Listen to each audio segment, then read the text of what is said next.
जी। अच्छा सर, एक सवाल मेरा ये था कि आप कहते हैं कि घर जो है वो हॉस्पिटल का जो कोई भी आईसीयू होता है उससे बेहतर आपका आईसीयू जो है वो घर में बन सकता है, कुछ चीजें हटानी होंगी, कुछ चीजें ऐड करनी होंगी, कैसे बन सकता है? और क्योंकि ये एक ऐसा सवाल है जो आज हर व्यक्ति चाहता है कि कुछ ऐसी चीजें उसको टेक्निक पता हो, कुछ ऐसी चीजें पता हो जिससे वो तुरंत फर्स्ट एड अपने घर में बहुत बेहतर तरीके से कर सके। ये बहुत इंपॉर्टेंट है, इससे कॉन्फिडेंस भी आएगा, डर के माहौल से बाहर निकल जाएंगे आप लोग, और ऐसा सिचुएशन आ जाए तो कुछ ना कुछ आप कंट्रीब्यूट कर पाएंगे। इसमें शुरू करते हैं हार्ट अटैक से। एंजाइना, हार्ट अटैक जो कि बहुत कॉमन होता जा रहा है, आपने पूछा भी सवाल जी। एक बात याद रखिए, जब भी किसी को हार्ट अटैक आता है तो पहले 20-30 मिनट में जो होना हो चुका होता है, उसके बाद या तो वो जिंदा रहेगा या मर चुका होगा। अब जरा सोचिए, जब किसी को हार्ट अटैक आएगा, जरूरी है कि हॉस्पिटल के अंदर हार्ट अटैक आए? वो तो रास्ते में आएगा, घर पे आएगा, स्कूल में आएगा, कहीं भी आ सकता है, सड़क पे आएगा, बाजार में आएगा। उस वक्त अगर वो if you happen to be near them, तो आप ही उसके डॉक्टर हैं। अगर आप इस सोच में पड़ गए कि इसको हॉस्पिटल ले जाओ, तो वो तो पहले जो 20-25 मिनट 30 मिनट है वो आपने वेस्ट कर दिए, और उसके बाद जो होना है हो चुका है, फिर कोई कंट्रीब्यूशन किसी का नहीं है। हॉस्पिटल ले जाएंगे, वो कुछ ना कुछ करेंगे, ईसीजी करेंगे, एंजियोग्राम करेंगे, एंजियोप्लास्ट करेंगे, लेकिन वो खतरा या तो टल गया है या वो मर चुका है। अब उनके पास एक मुर्गा आ गया कि इसको हम एंजियोग्राम कर दें, एंजियोप्लास्टी कर दें और इससे पैसे ईंट लें। याद रखिए, हार्ट अटैक का एंजियोग्राम से, एंजियोप्लास्ट से कोई लेना देना नहीं है, वो सुपरफिशियली होता है। इस बारे में कभी और चर्चा करेंगे, लेकिन अभी आपका सवाल यह है करना क्या चाहिए, अपने घर को कैसे आईसीयू बनाएं। स्टेप 1 हम अपने हॉस्पिटल में ये करते हैं, अपने पेशेंट को सिखाते हैं, और हॉस्पिटल में डॉक्टर्स भी यही करते हैं। हमारे 20 हॉस्पिटल्स हैं हिम्स के नाम पे, तो यही होता है। तो देखिए, स्टेप 1, किसी को भी हार्ट अटैक आए, मान लो वो आप खुद भी हैं, तो आपको स्टेप 1 अपने पोस्चर को चेंज करना है।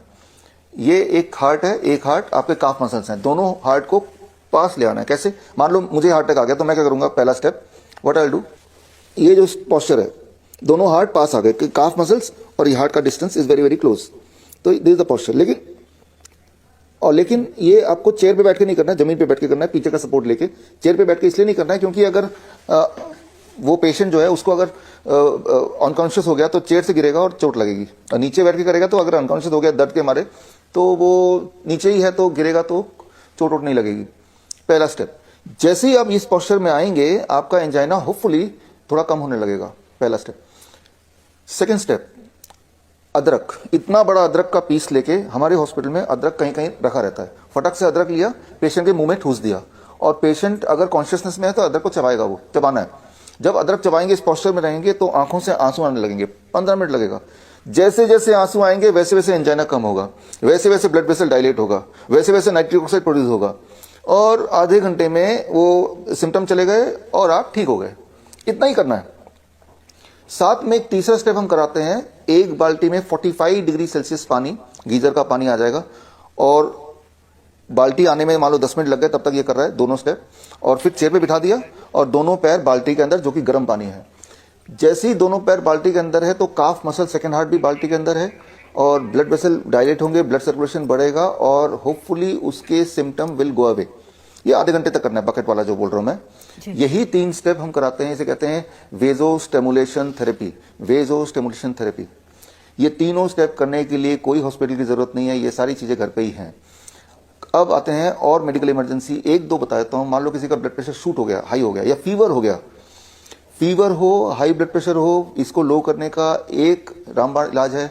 बाल्टी में 42 डिग्री सेल्सियस पानी हो, पेशेंट ऐसे बैठा हो और दोनों पैर बाल्टी के अंदर, 42 डिग्री सेल्सियस पानी मेंटेन रखना पड़ेगा फॉर नेक्स्ट 30 मिनट्स। ऐसा करेंगे तो फीवर भी नीचे आता है, ब्लड प्रेशर भी नीचे आता है, थकान भी नीचे आती है, डिप्रेशन भी कम होने लगता है। रात को ऐसा करेंगे तो नींद भी अच्छी आती है। तो देखिए, एक बाल्टी और गर्म पानी से कितने सारी चीजें हो गई। मान लो किसी को सांसें नहीं आती, SpO2 कम हो जाता है, राइट, ऑक्सीजन इनटेक कैपेसिटी कम हो जाती है, पेशेंट को ब्रेथलेसनेस में आ जाता है, तो तब बोलते हैं ऑक्सीजन सिलेंडर लाओ, जो तो हॉस्पिटल में जाना पड़ेगा।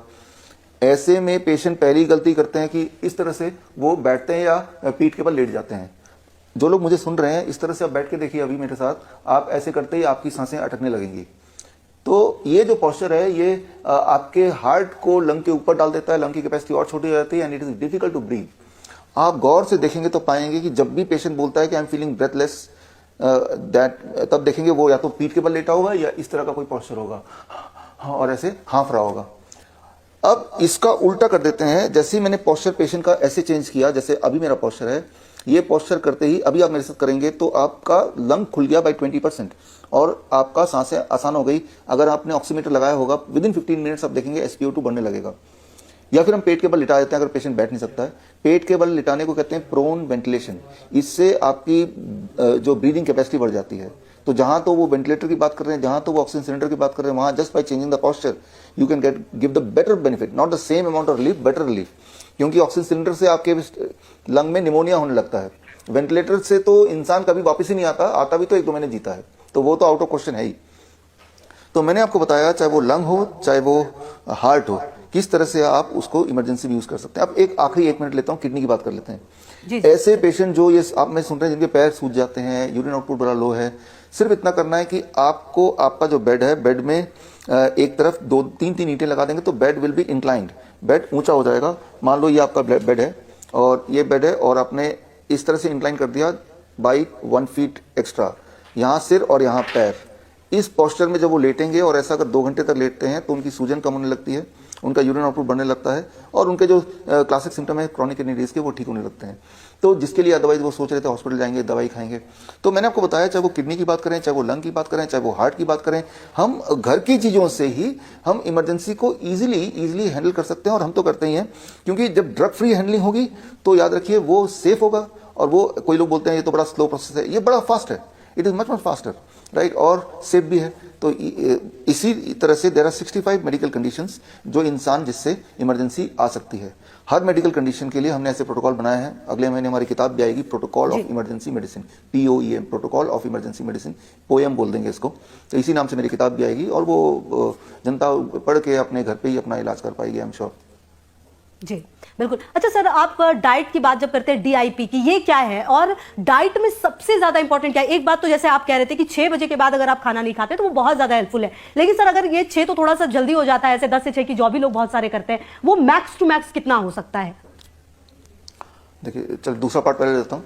6 बजे आइडियली हम उनको बोलते हैं जो ऑलरेडी बीमार हैं, जो कि इस लायक ही नहीं कि जो हॉस्पिटल जो काम पे जा सके, कैंसर का आखिरी स्टेज पे है, क्रॉनिक किडनी डिजीज, डायलिसिस पे है, ऐसे लोग तो लाचार घर पे ही पड़े रहते हैं। तो उनके लिए तो 6 बजे, क्योंकि उनका प्रायोरिटी है कि पहले वो ठीक हो जाए, उनको कहीं जाना नहीं, कहीं जा ही नहीं पा रहे हैं, तो वो तो सनसेट के साथ साथ खा लें। अब आता है जो लोग जॉब पे जा रहे हैं, यानी कि वो लोग उतने अनहेल्दी नहीं है, वो उनका थोड़ा बहुत कुछ दिक्कत है, कोई दवाई वगैरह पे है, दर्द वगैरह होता रहता होगा, लेकिन as such they are mobile. ऐसे लोगों को बोलते हैं यार 6 छोड़ो, तुम 7 बजे तक कर लो। लेकिन अगर वो 10 बजे करेंगे और श्योरली फिर सोचेंगे हम हेल्दी रहेंगे, वो नहीं होने वाला। 7 बजे तक आप खा लो। ये देखा गया, कई लोगों की नाइट शिफ्ट होती है। हमारे हॉस्पिटल में बहुत डॉक्टर हैं जो नाइट शिफ्ट में काम करते हैं, जो गार्ड होते हैं वो रात को ही काम करते हैं, नाइट गार्ड। तो पूरी दुनिया में देखा गया कि जो लोग नाइट शिफ्ट में काम करते हैं, और जैसे एरोस्टेस हैं, ऐसे लोगों की जो मोर्टलिटी रेट ज्यादा होती है, ऐसे लोगों में कैंसर, हार्ट डिजीज अनफॉर्चुनेटली ज्यादा होती है। जैसे सोल्जर्स हैं, मजबूरी है, रात को काम करना पड़ता है, उनको नाइट ड्यूटी को 24 घंटे काम करना पड़ता है, तो रात को भी कुछ लोगों को काम करना पड़ता है। तो अनफॉर्चुनेटली इससे हमारे बॉडी की सर्केडियन रिदम ब्रेक हो जाती है। जो खाना सनसेट के बाद खाएंगे और सनराइज से पहले खाएंगे, वो खाना आपकी बॉडी में ब्लॉकेज बनाता है, ट्यूमर बनाता है, स्टोन बनाता है, वही वाला ब्लड शुगर को हाई कर देगा। तो जिनकी तो मजबूरी है वो तो एक अलग कैटेगरी के लोग हैं, लेकिन जो लोग घर पे पड़े हुए हैं बीमार, जो कुछ और नहीं कर पा रहे, एटलीस्ट वो तो मैं ये बोल रहा हूँ, गिवन अ चांस, आप 6 PM you finish your dinner, और जो नहीं कर पा रहे हैं surely by 8 PM you finish your dinner. After that don't need to take anything. आप काम चाहे 10 बजे तक करो, लेकिन खाना 8 बजे खा लो। ये एक बदलाव से आपका बॉडी का जो सर्केडियन क्लॉक है वो ठीक होने लगेगा। सर्केडियन क्लॉक के ठीक होने से बहुत सारी बीमारियां, चाहे ट्यूमरस ग्रोथ है, कैंसर है, हार्ट डिजीज है, वो they all fall in place. ये जो 2017 का नोबेल प्राइज विनिंग साइंस यही कहता है, ये सर्केडियन रिदम पे ही नोबेल प्राइज मिला है, और जिससे ये पाया गया कि जितनी सारी बीमारियों के नाम आप जानते हैं उनका कोर क्या है, बॉडी के सर्केडियन क्लॉक, बॉडी क्लॉक बोल सकते हैं, का बिगड़ना। और वो कैसे हम बिगाड़ते हैं, जैसे सुबह नॉर्मली अभी तो ये शूटिंग चल रही है, अदरवाइज मैं अपनी खिड़की पूरी खोल रखता हूँ। सुबह हमारे कमरे में लाइट पूरा होना चाहिए, और शाम के ढलने के बाद डार्कनेस, उतना ही candle light, right. Circadian clock हमारा ठीक रहेगा तो ही जाके हम हमारे बॉडी की we can be disease free. और अगर आप हमारे हॉस्पिटल में जाइए, 6 बजे के बाद डिनर नहीं मिलता है, लाइटें डिम कर देते हैं हम, और हमें पता है कि इतना करने से ही पेशेंट को रिलीफ मिलना शुरू हो जाता है। और ये सारी चीज तो घर पे की जा सकती है, किसी हॉस्पिटल में जाने की जरूरत नहीं है। अब आते हैं आपका DIP diet. Only in 1 minute I can complete it. DIP diet आज से 15 साल पहले मैंने इसका इजाद किया था।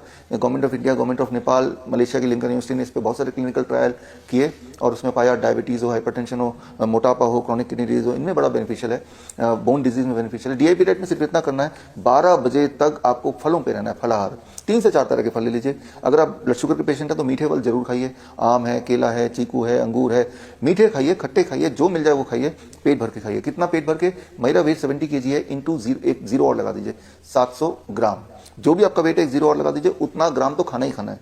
एक बार में 2 बार में खाइए, जितना खाएंगे उतना भूख बढ़ेगी। 12 बजे तक कुछ और नहीं खाना, ना ब्रेड खाना है, ना पराठे खाना है, कुछ नहीं, पेट भरना है फलों से। स्टेप 2, लंच और डिनर के लिए जब भी बैठेंगे 2 प्लेट ले लीजिए, प्लेट 1 एंड प्लेट 2। प्लेट 2 में जो आप खाते आए वही खाइए, रोटी सब्जी दाल चावल डोसा इडली, तो हमने रिस्ट्रिक्ट कुछ नहीं किया, लेकिन उसको खाने से पहले प्लेट 1 में सलाद लीजिए 3-4 तरह के, टमाटर खीरा मूली गाजर ककड़ी वगैरह। बॉडी वेट इंटू 5, मेरा body weight 70 kg into 5 that become 350 ग्राम। इतना आपने प्लेट 1 खा लिया और अब आप प्लेट 2 खाएंगे। आप हैरान होंगे कि पहले 2-4 दिन तो प्लेट 1 खाने से पेट भर जाएगा, प्लेट 2 की नौबत नहीं आएगी, उसके बाद आपकी भूख इतनी बढ़ जाएगी कि प्लेट 2 भी आप एम्पल अमाउंट ऑफ खा पाएंगे। एक आखिरी बात है, 2 तरह की चीजों को छोड़ दीजिए, anything which comes out of animal, जैसे मैंने बताया, anything which comes out of factory, biscuit bread नमकीन, इनको छोड़ दीजिए। धूप में थोड़ा बहुत बैठिए 10-15 मिनट रोज, पैसिव और एक्टिव एक्सपोजर ऑफ सनलाइट। जितनी बातें मैंने अभी बताई, अगर ये करेंगे within the first 3 days your blood sugar has to drop, you are forced to taper on the medicine. Within the first 7 days आपका ब्लड प्रेशर नीचे होने लगेगा, जिनका ब्लड प्रेशर ऊपर रहता है। 1 महीने के अंदर body weight reduces by 5 to 10%। 3 महीने के अंदर BMI नॉर्मल में आ जाता है जो लोग मोटे हैं। बोन डिजीज के पेशेंट्स को, ज्वाइंट पेन के पेशेंट्स को 15 दिन से 21 दिन में फायदा होने लगता है। तो this is about the DIP, right. GFR बढ़ने लगता है क्रॉनिक किडनी डिजीज में, जो क्लिनिकल ट्रायल से पता चला है। तो ये सिंपल डाइट है। मैं तो ये बोलता हूँ, जो लोग ये इंटरव्यू देख रहे हैं, जब देखने में इतना समय लगा ही लिया है आपने, तो ये टेस्ट करना बनता है। 1 हफ्ते के लिए टेस्ट कीजिए, अगर आपको फायदा मिल रहा है कैरी ऑन।